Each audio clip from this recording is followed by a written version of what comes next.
Enfim, começando do começo. Olá, pessoal. Bem-vindo, Matheus, primeiramente. Olá, pessoal. Meu nome é Isabela, e se vocês já sabem. Eu acho que eu já apresentei esse slide em alguma versão dele. Não lembro se ano passado, se a gente fez um dia específico para isso. Mas é como eu tinha comentado lá no grupo. É uma aula sobre escrita científica bem básica, com algumas dicas de como construir um trabalho. Serve para capítulo, serve para artigo, principalmente. E daí, quem já sabe dessas coisas básicas vai achar o óbvio. Provavelmente, com certeza, pode me ajudar a contribuir. É só me interromper. Mas aí, por favor, se alguém quiser falar alguma coisa, me avisa, porque eu não estou vendo nada, só meu slide. E para quem está chegando agora, se tiver alguma dúvida no final também, pode anotar no chat que se eu souber responder, eu digo no final. Sem mais delongas demais, iremos começar. Antes de tudo, começando do começo, é importante a gente diferenciar que aqui a gente não está falando mais em pensar em uma pesquisa. Então, essa não é uma aula sobre como fazer um projeto de pesquisa. Apesar de que tem algumas coisas mais gerais que servem para as duas coisas. A gente está falando aqui já de como a gente escreve o artigo. Artigo, capítulo, o trabalho, como queira chamar e qual seja o trabalho específico. Mas essas duas coisas não têm só diferença no nome, elas têm diferença na lógica que você tem que pensar em que pé da sua pesquisa você tem que estar. Porque quando a gente está pensando num projeto, a gente ainda está pensando de uma forma bem básica, bem simples, que ainda pode mudar. Então, tipo, o que é que eu vou fazer? A pergunta inicial de todos nós, além de depois de chorar. Qual é a minha pergunta de pesquisa? Então, não basta eu saber quais são minhas variáveis, qual é o meu tema de interesse, eu tenho que formular uma pergunta de pesquisa que relacione essas variáveis, que faça uma indagação acerca da natureza dessa variável, da relação de variáveis, enfim. Também, quais outras variáveis eu usar? Então, sei lá, vou usar o exemplo do Matheus que ele usou agora, que eu prefiro aproveitar. Digamos que eu quero fazer uma pesquisa sobre música e impactos emocionais. Então, como é que eu vou montar minha pergunta de pesquisa? Então, quais são os impactos emocionais de músicas de diferentes ritmos? Já seria uma pergunta de pesquisa. Ainda meio abrangente, precisaria desenvolver um pouco, mas já é uma pergunta de pesquisa. Tem, será, outras variáveis que eu posso considerar? Então, logo de cabeça, eu me veria o arousal. Então, o arousal seria uma variável que interfere nessa relação. E qual teoria utilizar? Essa é uma questão importante também da gente decidir ainda nesse primeiro passo. Mas essa aula não é sobre montar um projeto de pesquisa. Então, o que é que você já tem que ter mais ou menos na sua cabeça quando você vai escrever o artigo? Quais fontes são relevantes para explicar o meu tema? Então, a gente vai fazer essa busca na literatura, que é quase uma revisão de literatura, mesmo não sendo um artigo de revisão necessariamente. Como eu vou sumarizar minhas informações de forma mais compreensível? Então, tipo, principalmente a gente que trabalha com muitas variáveis, existe uma série de dados que a gente pode extrair, uma série de fontes que a gente foi acumulando ao longo do nosso trajeto com essa pesquisa. Só que o artigo ele é um sumário, então a gente tem que pegar o principal que mais responde à minha pergunta de pesquisa e colocar no artigo. A gente não pode contar a história desde que criou a roda, tem que ser algo mais objetivo. E terceiro, importante, de que modo o meu artigo ele contribui não só para a ciência psicológica, mas para a ciência no geral. Essa parte aqui a gente vai falar um pouquinho já já, quando a gente for falar da introdução. Mas antes de a gente chegar na introdução, que técnica, no resumo, na introdução, que seriam os primeiros elementos, a gente pode falar um pouquinho da escrita científica no geral. E o objetivo principal da escrita científica é fornecer, como eu estava falando, informações de forma clara. Então, não só a gramática e a ortografia têm que ser corretas, as frases que você constrói têm que ser eficazes na comunicação. E aí eu tinha começado, eu nem terminei esse curso, a fazer um curso que eu acho que era de uma das editoras que publicam as revistas internacionais, que era um curso sobre escrita científica, em inglês especificamente. E aí eu achei algumas dicas lá que eu nunca tinha visto e achei muito interessante, coloquei aqui nesse slide. Primeiro, isso aqui não é de lá, mas isso aqui é uma regra básica. Frases de até 25 palavras. Então, eu costumo usar o Language Tool já no meu Google Drive. Language Tool é um revisor de linguagem. Ele revisa em vários idiomas e é de graça. Você coloca a extensãozinha dele no seu Google Drive, no seu Word, e ele já vai revisando algumas coisas básicas automaticamente. E aí, uma das coisas que ele faz é detectar se sua frase está muito longa. Então, idealmente, você tem que escrever uma frase de até 25 palavras, no máximo 50. Porque senão o que acontece? Isso foi uma colega nossa que era do laboratório que me ensinou uma vez. Eu tinha essa mania de escrever frases muito compridas. E aí ela me contou uma vez, corrigindo um texto que eu tinha escrito.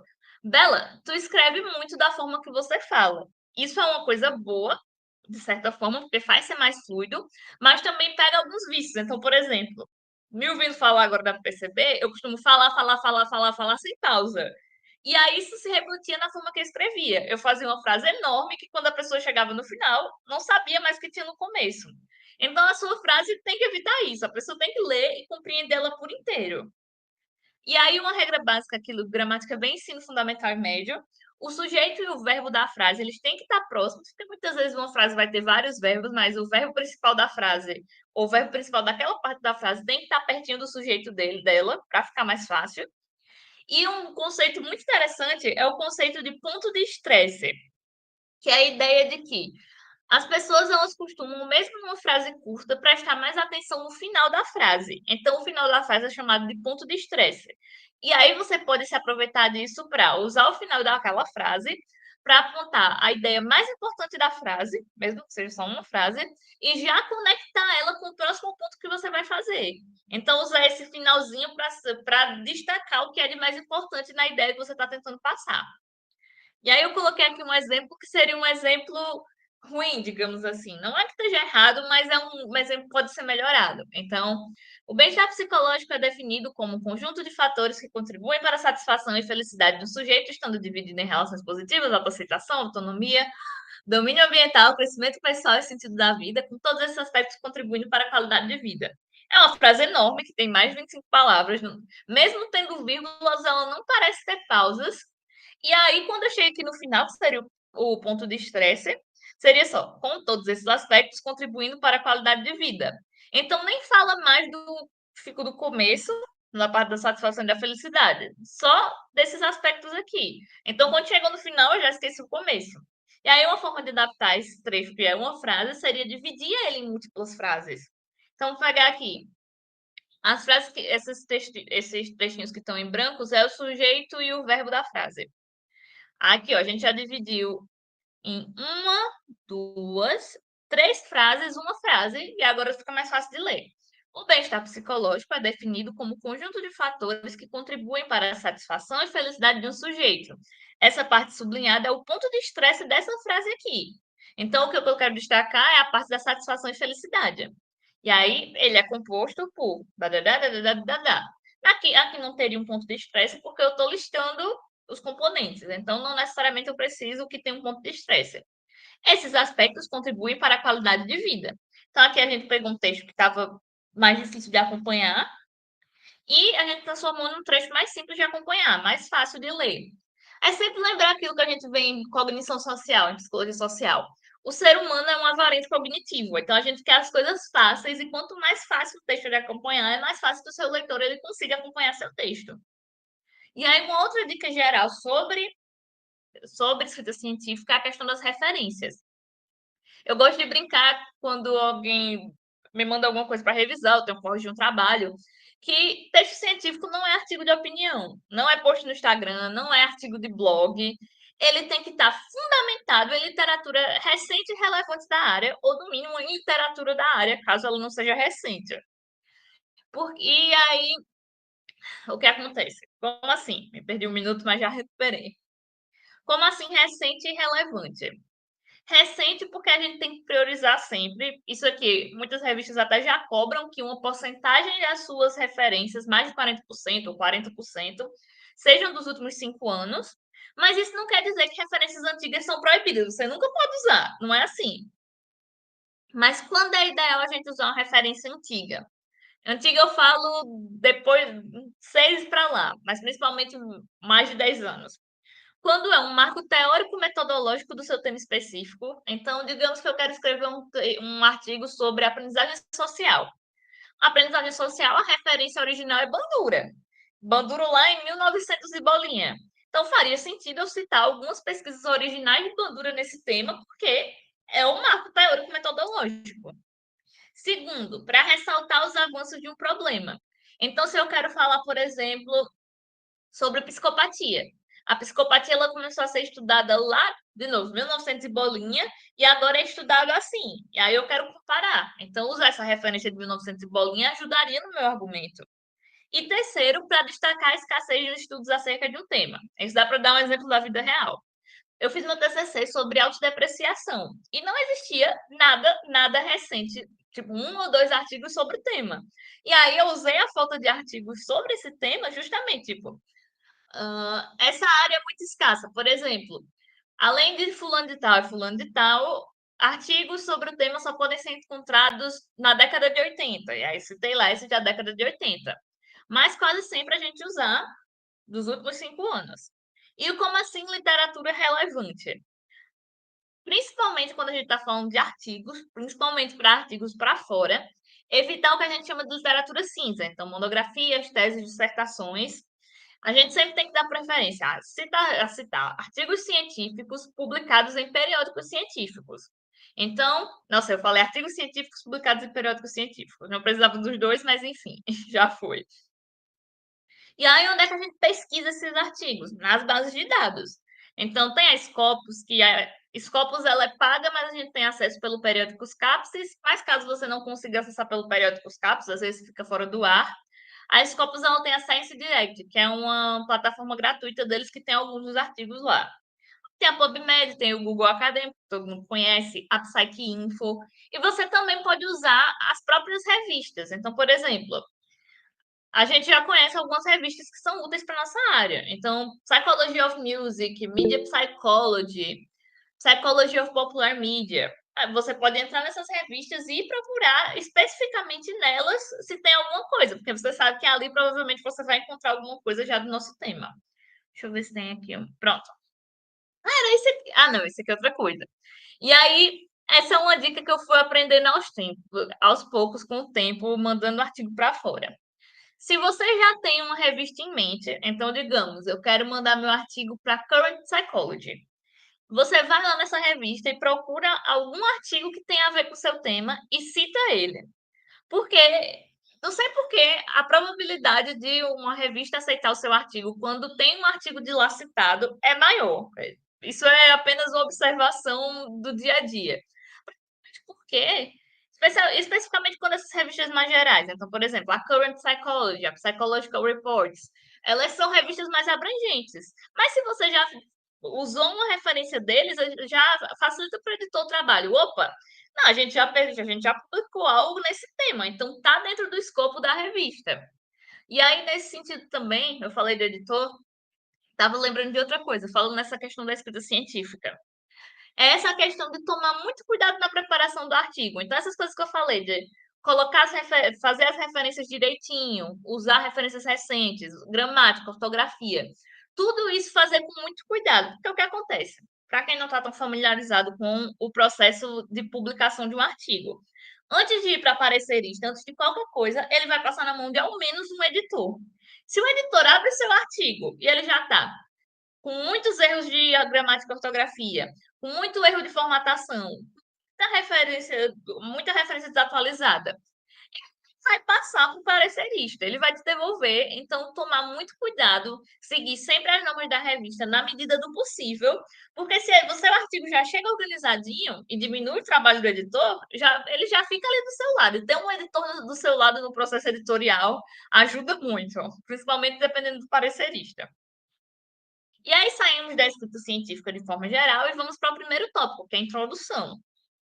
E na introdução a gente vai responder a pergunta de quais são as bases da sua pergunta de pesquisa. E é muito importante na introdução, e é uma coisa que muita gente erra, seguir uma linha de raciocínio com base da variável principal do seu estudo. Então, eu vou usar aqui no meu exemplo impactos de músicas violentas. Vou usar aqui mesmo. Então, vamos seguir esse modelinho aqui. Obviamente, você não pode seguir isso aqui à risca, mas esse modelinho ajuda a minha cabeça a funcionar quando eu estou escrevendo. Então, vamos lá. Usando esse exemplo, impactos de músicas violentas. Esse é minha variável principal. Primeiro, eu vou falar de dados gerais. Então, eu posso definir o meu construto. Então, como é que a gente pode definir o que é uma música violenta, o que é uma mídia violenta?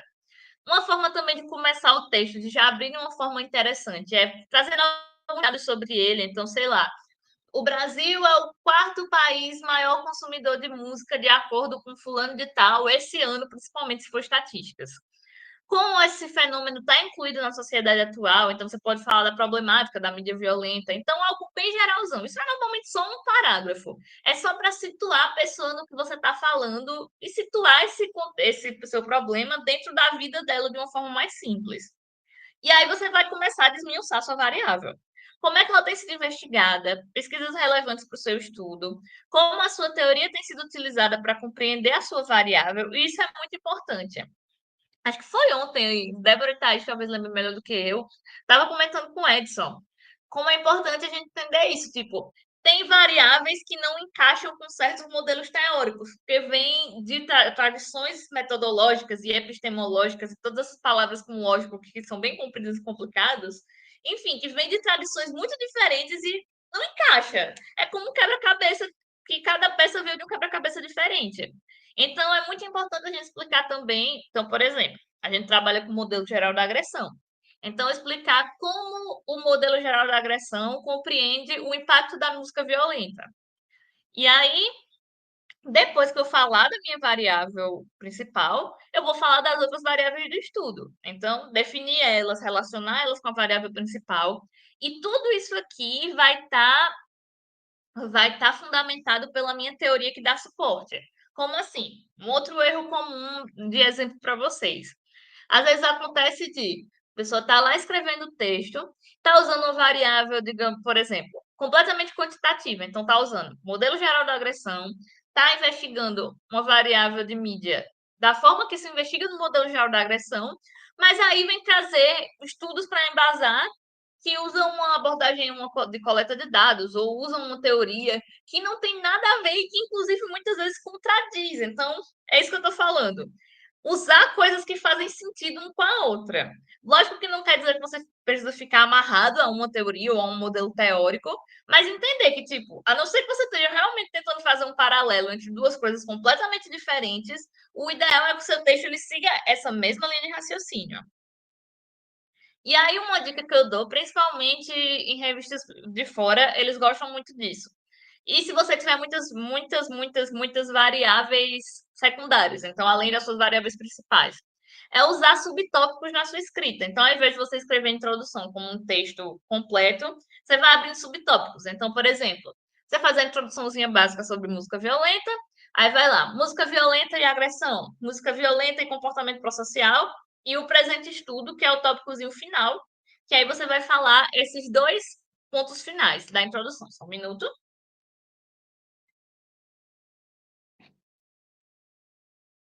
Que é a justificativa, que é basicamente você vender o seu peixe e explicar por que o seu estudo é relevante. E aí eu gosto de usar esse tripézinho para pensar na justificativa.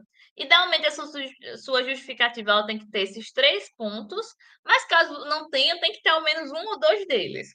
Como assim?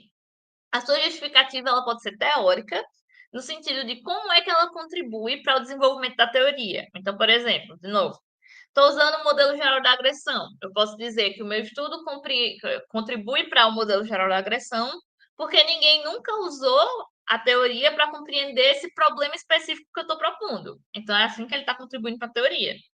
Mas ela também pode ser metodológica, como o estudo avança metodologicamente estudos anteriores, então, sei lá.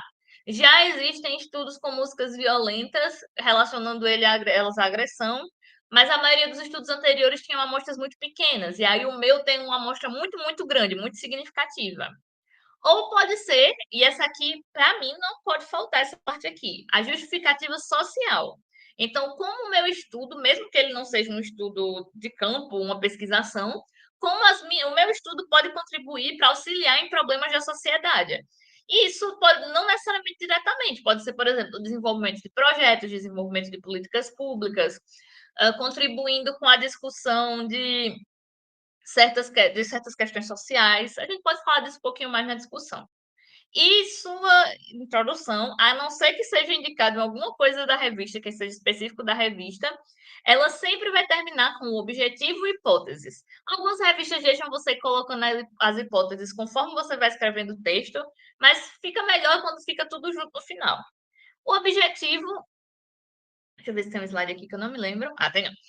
Então, o objetivo é basicamente o que você pretende fazer ali, e as hipóteses elas são relacionadas ao seu objetivo. Então, são mini teorias do que você acha que vai acontecer. Então, se o meu objetivo é observar a relação entre música violenta e agressão, minha hipótese podia ser: em comparação com o grupo controle, o grupo que foi exposto a 3 minutos de música violenta apresentou maiores índices de agressão. Isso é uma hipótese, que aí eu vou ter que, com base nos meus resultados, depois discutir se ela foi corroborada ou não corroborada.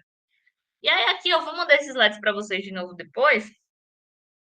São só algumas coisinhas que ajudam a escrever a introdução, que são conectivos. Eu deixo essa tabela salva aqui, porque às vezes você está escrevendo e aí você fica, ok, eu não quero usar, sei lá, enfim, de novo, além disso, de novo. Aí eu venho aqui na tabela e vejo o que é sinônimo. Então, são conectivos de várias coisas. Então, cognitivos de semelhança.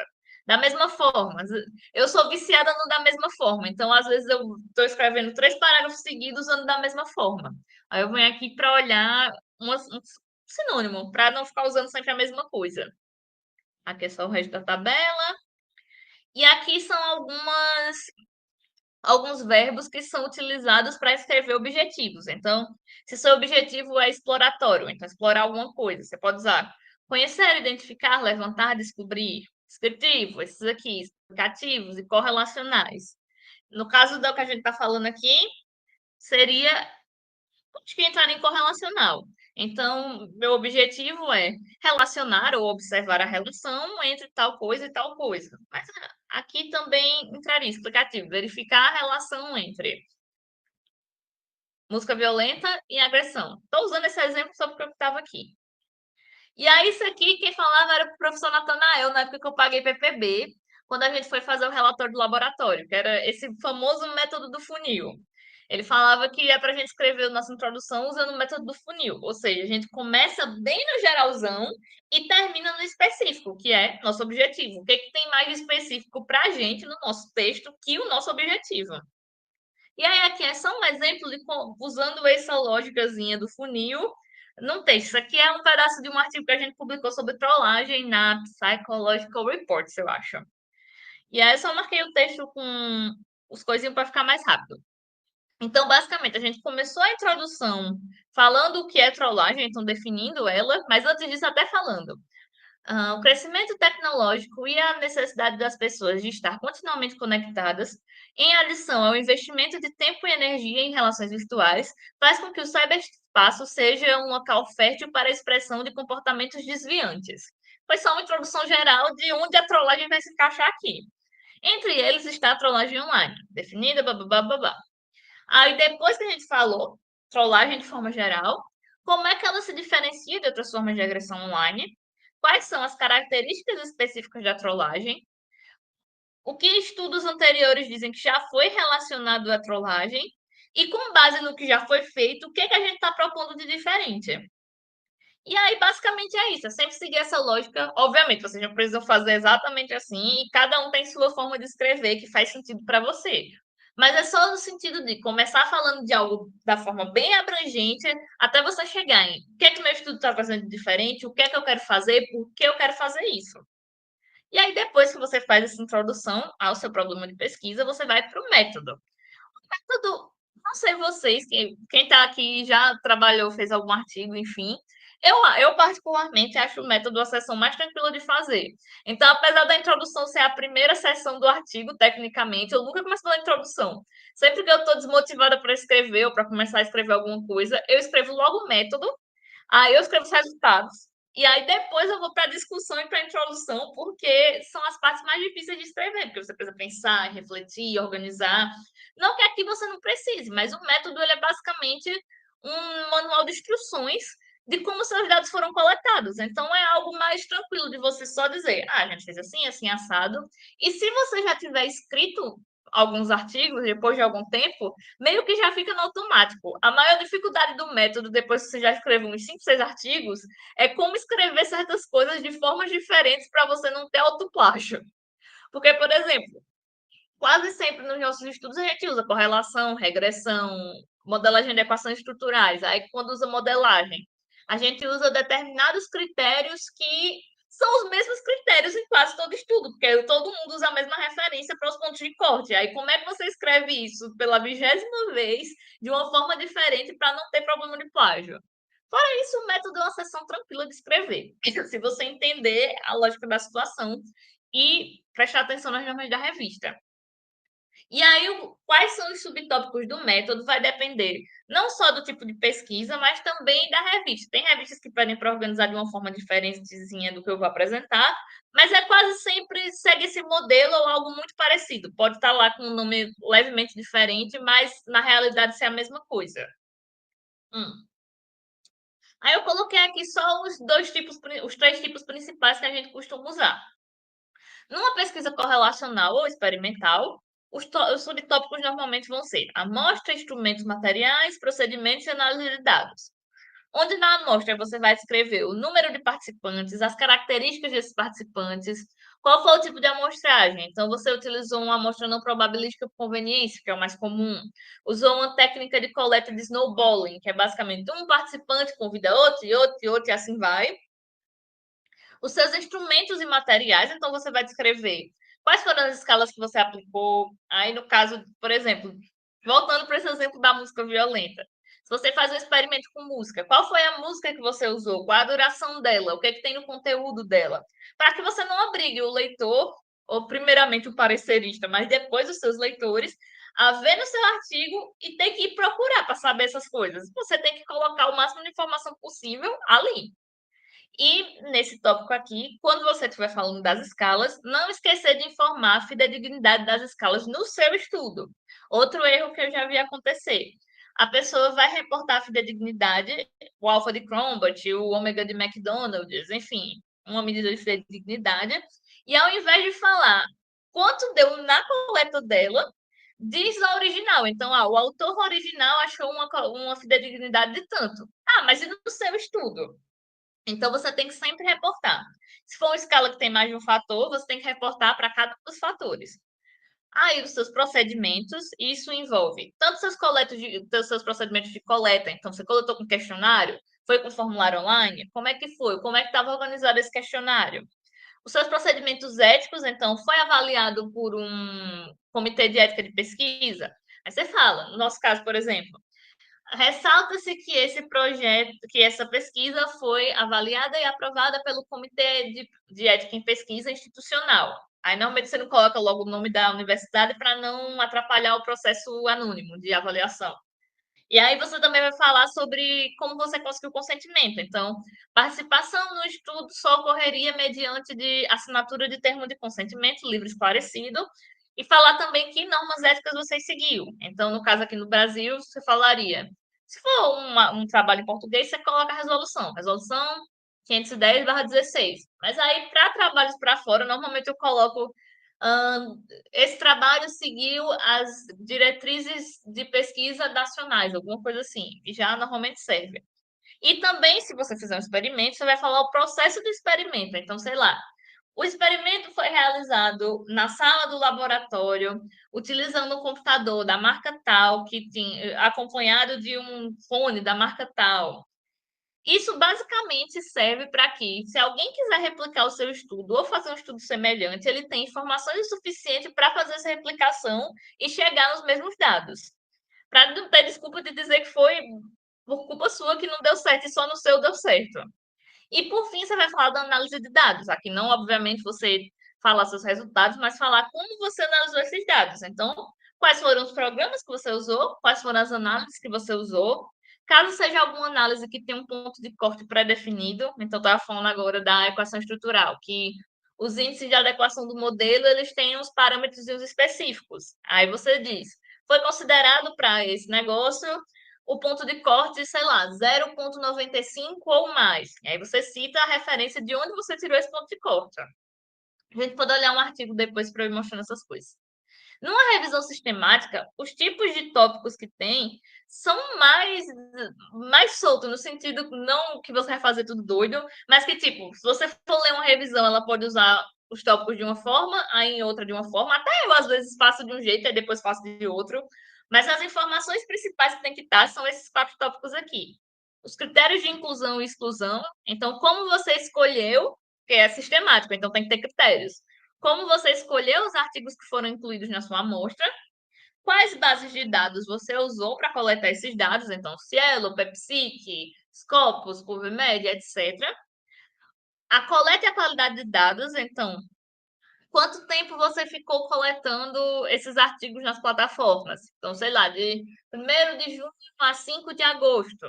Como é que foi feito? Foi uma pessoa? Foi mais de uma pessoa? Você usou um programa para auxiliar nisso? Então, por exemplo, a gente anda usando o Ryan, que é um programa de assistência à revisão sistemática. Aí você cita isso também, explica um pouquinho como é o programa.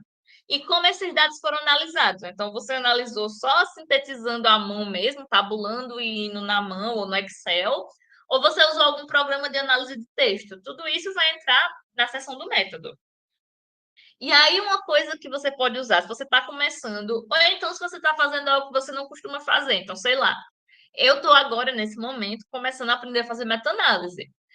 Aprendendo, vulgo, só lendo as coisas. Quando eu for tentar escrever o meu próprio artigo, provavelmente o que eu vou fazer é tentar achar um artigo parecido com o que eu quero fazer e ver, essa pessoa organizou assim, e ir lendo para ir tentar entender o que é esperado numa publicação dessa área. Aprender com os nossos pares. E aí chegamos nos resultados, que é a parte mais divertida, onde você vai falar dos dados que foram coletados. E aí lembra o que eu falei lá no começo. Numa pesquisa, às vezes a gente acaba com 1 bilhão de dados. No seu artigo, você tem que colocar o que é relevante para o objetivo da sua pesquisa. Isso aqui hum, é muito importante porque o que é que acontece? Às vezes a pessoa tá com a ideia da sua pesquisa na sua cabeça, não sei lá, eu tô com a dissertação, a tese na minha cabeça. Mas aquele artigo, ele não contempla a minha tese inteira. Ele é um extrato, não, um pedaço específico, um estudo específico, um conjunto de estudos específicos. Então, tudo tem que ser guiado da introdução à discussão para aquele artigo específico. Eu não estou dizendo aqui para a gente fatiar salame e sair pegando um pouquinho aqui para fazer mais artigos. Mas mais no sentido que a gente tem que lembrar qual é o objetivo específico daquilo que a gente está apresentando agora. E os dados, eles têm que refletir isso. E aí, uma dica que eu dou, isso aqui, eu não me lembro quem ensinou isso para mim, se foi um parecerista, se foi Thailson, não lembro quem foi, mas eu uso essa dica agora. É você reportar os seus resultados na mesma ordem que você falou as análises na sessão anterior de análise de dados, porque deixa o seu trabalho com a cara de mais organizado. Então, sei lá, se lá na sessão de análise de dados você falou, realizamos correlações, regressões e análise de equação estrutural. Nos seus resultados você apresenta nessa mesma ordem. Primeiro correlação, depois regressão, depois modelagem. Deixa tudo mais bonitinho. E aí, uma coisa importante, porque nos resultados é onde a gente quase sempre vai usar tabelas e figuras. E aí, isso quase toda revista fala, mas aí é sempre bom reforçar. A parte textual dos seus resultados, ela não deve só repetir a informação da tabela e da figura. Outra coisa que eu já vi acontecer muito. A pessoa vai lá e coloca uma tabela listando todas as correlações. Ou seja, essa informação já está lá na tabela. E aí no texto a pessoa coloca. Como temos na tabela 3, autoestima se relacionou com tal, tal, tal, coloco umas correlações parênteses. Aí, bem-estar subjetivo com tal, tal, tal, personalidade tal, tal, tal. Enfim, a pessoa vai lá e escreve no texto tudo, exatamente tudo que já tem na tabela. Qual é uma alternativa a isso? A gente sumarizar. Então, por exemplo, pegar as relações que foram de mais destaque, ou então, se eu tenho uma variável principal, então, sei lá, música violenta, destacar quais foram as variáveis que se relacionaram com música violenta ou explicá-las. Isso aqui é engraçado porque essa aula, na verdade, ela é uma amalgamação, um conjunto de coisas que eu fui ouvindo nesses anos. Que, por exemplo, Uma essa amálgama. parte aqui do. Oi? Uma amálgama. Ah, é uma amálgama. Obrigada, professor. O senhor com essas palavras bonitas. Mas ela é uma amálgama de coisas que eu fui aprendendo com várias pessoas durante esse trajeto acadêmico. E aí, essa parte aqui de como você faz a parte textual dos seus resultados. Seja psicólogo. Isso é uma coisa que o professor Cícero fala. Então, eu paguei uma disciplina com o professor Cícero de análise de dados. E aí, na prova dele, que ele passava para a gente, tinha lá uma tabela de alguma análise, um output de alguma análise para a gente interpretar, então a gente tinha que dizer, isso aqui foi significativo, não foi significativo, bababá. E aí a última pergunta era algo do tipo, Explique esses resultados, entre parênteses, seja psicólogo, ou seja, dê uma explicação psicológica para esse resultado estatístico. Então, a gente não. A estatística ela é uma ferramenta para a gente acessar dados psicológicos em uma forma observável. Então, essa é outra alternativa para você simplesmente não repetir o que tem na figura ou na tabela no seu texto. E aí eu trouxe aqui um exemplo, que é daquele mesmo artigo, se eu não me engano. Se não for, é de algum artigo aí. Ah, não, é daquele artigo sim. Esse modelo mostrou índices de adequação de modelo adequadamente significativos. Aí tem os índices de adequação, porque esses valores aqui, vocês podem até perguntar, a Bela acabou de dizer para não sair botando um monte de informação fora da tabela e botou fora da tabela. Mas essas informações aqui que eu coloquei no texto, elas são coisas que não saem no modelo, na figura do modelo. Deixa eu ver se ela está aqui. Ó, essas informações aqui de cima, que são os índices de modelo, os índices de modelo não, os índices de ajuste, elas não saem na figurinha. Então, a única coisa que eu peguei da figura e coloquei aqui foi esses efeitos diretos, que seriam, deixa eu voltar aqui, esse e esse aqui. Esses 1, 2, 3. Mas esses efeitos indiretos, eles também não saem. Então, eu peguei, usei a figura para falar um monte de informação para não ficar cansativo o texto.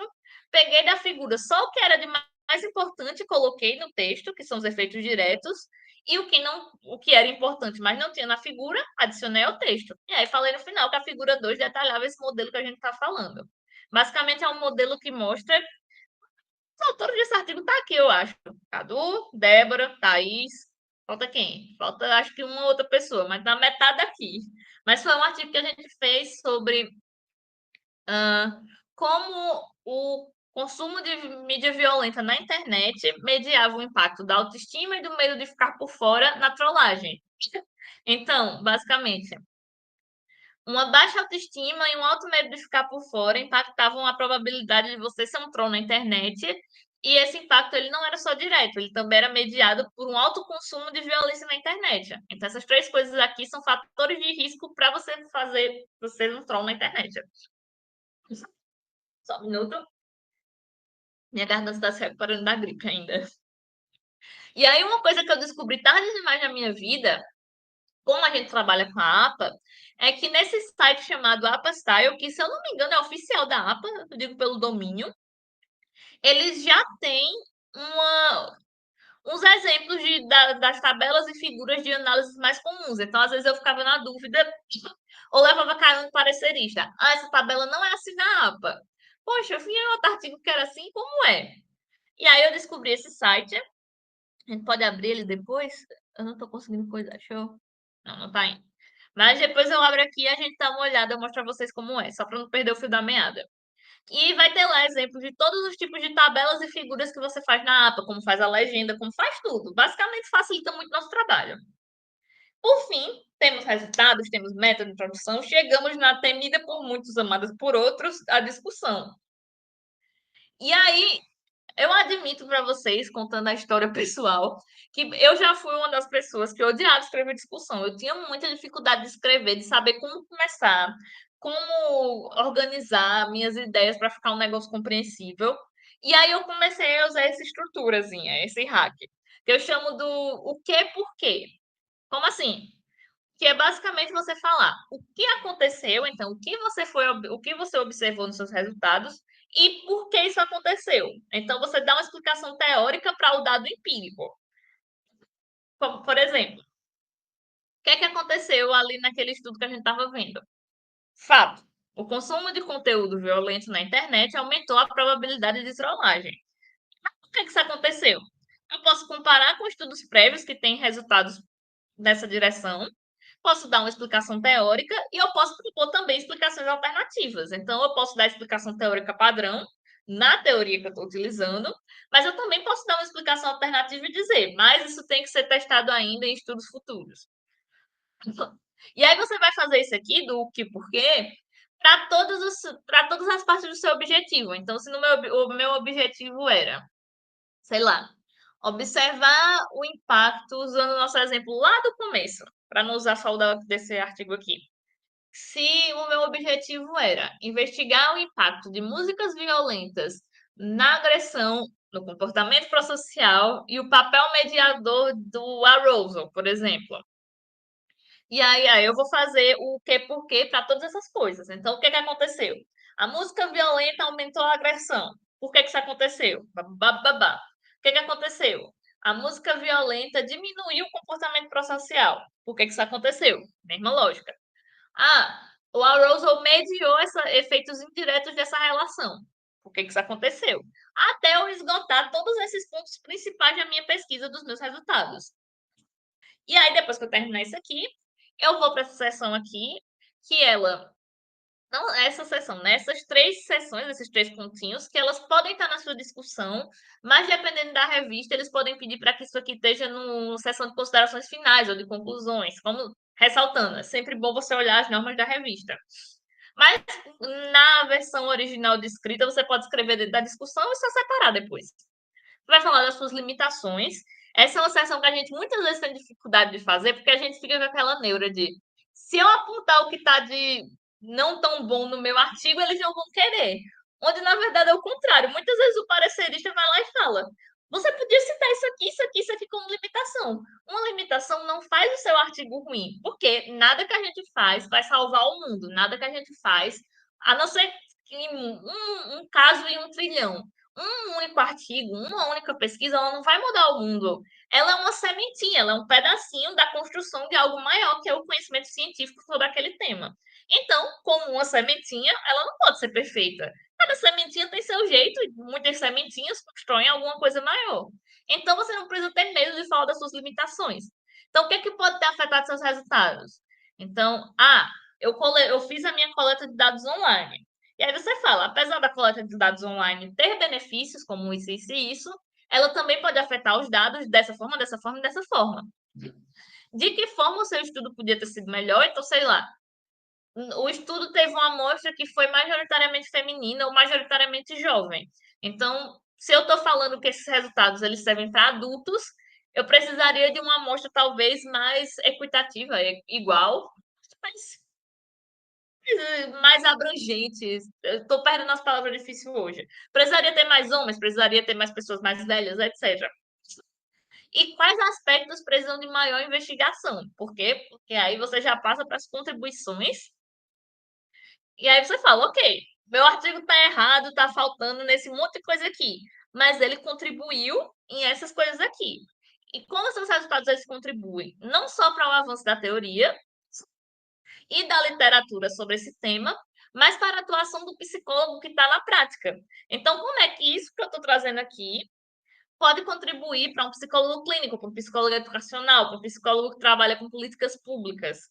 Eu acho que a gente que trabalha com psicologia da mídia cabe muito a discussão com educação, saúde mental e políticas públicas. Então sempre dá para puxar para alguma coisa assim e dá certo. Só um minuto. E já nisso, nessa parte das contribuições para a atuação, você falar das possibilidades de aplicação. Como os psicólogos nas diversas áreas de atuação podem utilizar conhecimento produzido pelo seu estudo. Então, não é só ir no clichê de falar, esse conhecimento pode ser usado em pesquisas sobre o tema. Provavelmente vai, mas como é que ele pode contribuir na forma que ele está agora para alguém que está trabalhando agora? E aí, vamos lá, um exemplo de como você falar de limitações e contribuições. Por exemplo, o meu estudo foi um estudo que desenvolveu e validou uma medida de autoestima para utilização com crianças. O que, é que poderia estar afetado desses resultados aqui?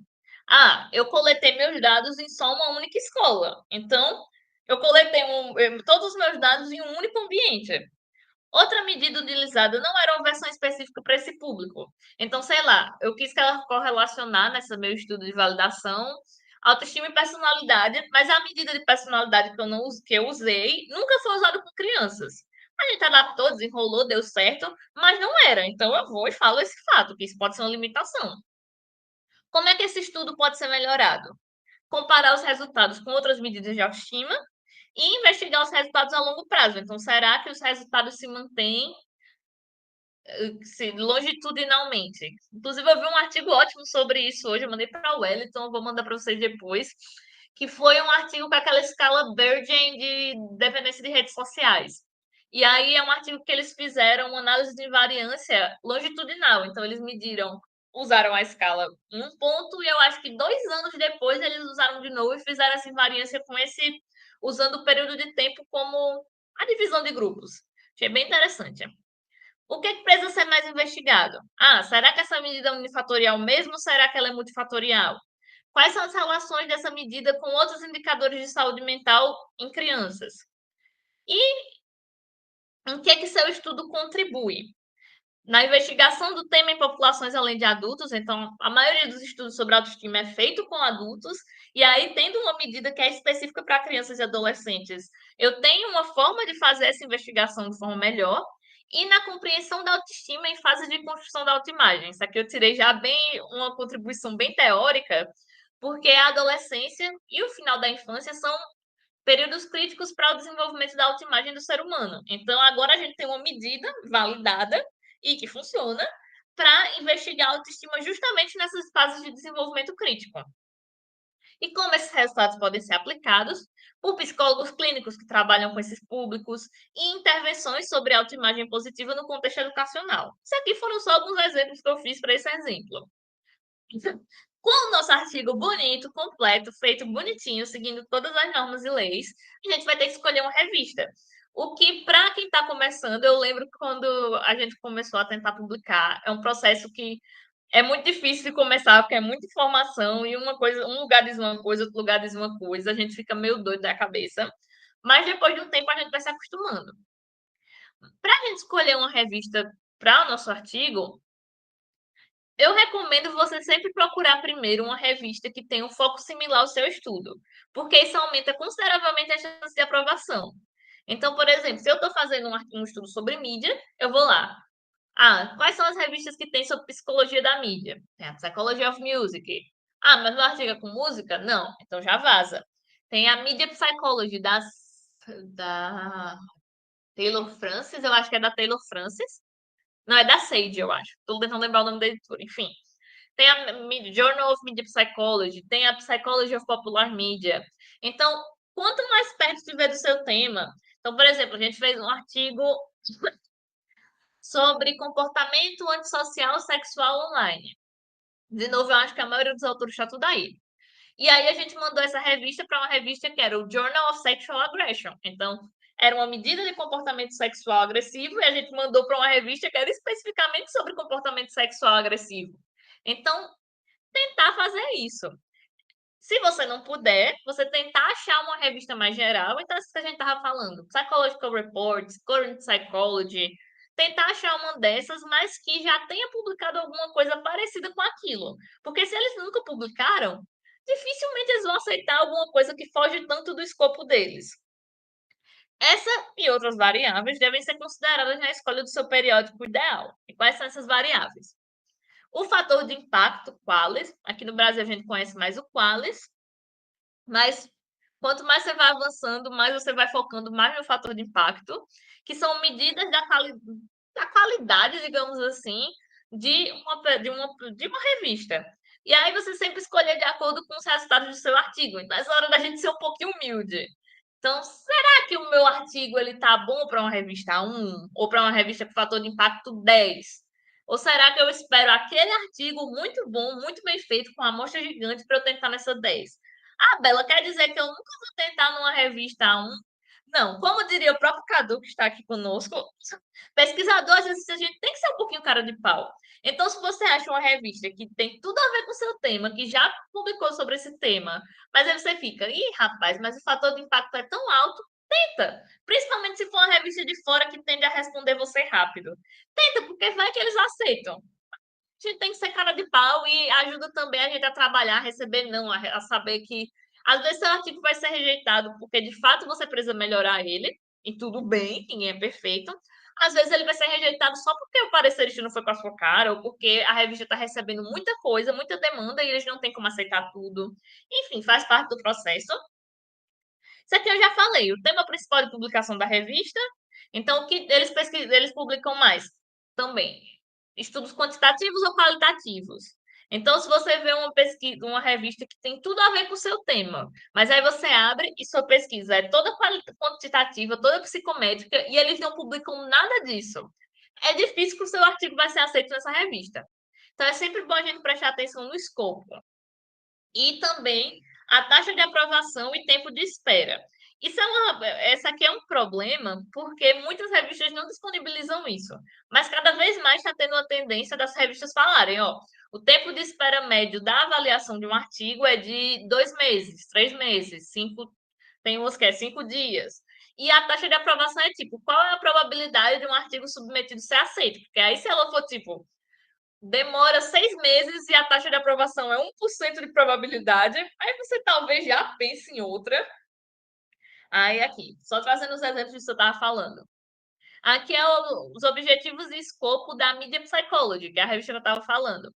Então, eles falam que ela é uma revista interdisciplinar focada em publicar trabalhos teoricamente orientados, que sejam empíricos e que sejam uma intersecção entre psicologia e a comunicação mediada barra mídia. Tópicos de pesquisa incluem usos da mídia, processos e efeitos relacionados, resultados de pesquisas empíricas, artigos teóricos, revisões do estado da arte, estudos de replicação e meta-análises que promovem, não é promovem o certo, mas enfim, que promovem uma síntese considerável dos objetivos, dos resultados principais da pesquisa para a nossa área serão considerados. Não foi uma tradução 100%, mas deu para entender. Então, você lê isso aqui, você já vê. Será que tem a ver com o meu?